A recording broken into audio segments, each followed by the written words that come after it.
તહેવારોમાં સોનાની માંગ છે એમાં વધારો થવાની એક શક્યતા વ્યક્ત થઈ રહી છે, કારણ કે અધિક માસ પૂર્ણ થઈ ગયો છે અને એની સાથે સોનાની માંગમાં અધિક માસ પૂર્ણ થતાની સાથે જ વધારો થશે, સુધારો થશે એવું મનાઈ રહ્યું છે, કારણ કે વેસ્ટ એશિયાના તણાવથી સોનાની કિંમતોમાં મોટો ઉછાળો આપણને જોવા મળ્યો હતો.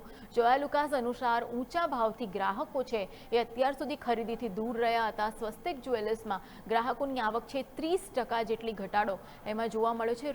રેકોર્ડ સ્તરથી સોનાના ભાવ છે એ છેલ્લા થોડા સમયમાં 20% જેટલા નીચે આવ્યા છે અને લગ્નસરાની સિઝનથી ખરીદી વધવાની ધારણા છે એ વ્યક્ત કરાઈ રહી છે. સાથે જ આપણે જાણીએ છીએ કે તહેવારોની સિઝન પણ આવી રહી છે, તો ઓવરઓલ જે છે એક ખરીદી સોનામાં ફરીથી જોવા મળે. સેન્કો ગોલ્ડે ક્વાર્ટર વનમાં 60%નો ગ્રોથ મેળવ્યો છે અને સ્વસ્તિક જ્વેલ્સમાં ધનતેરસના એડવાન્સ બુકિંગ અત્યારથી જ શરૂ થઈ ગયા છે. કિસ્ના ડાયમંડ અનુસાર ગ્રાહકો લગભગ 80,000 સુધીનો ખર્ચ કરવા માટેની તૈયારી આવનારી સિઝનમાં કરી રહ્યા છે અને જૂના સોનાના એક્સચેન્જમાં પણ 20% સુધીનો વધારો આપણને જોવા મળ્યો છે. જૂનું સોનું છે એ વધારે પ્રમાણમાં ગુજરાત અને દેશભરમાં અત્યારે વેચાઈ રહ્યું છે.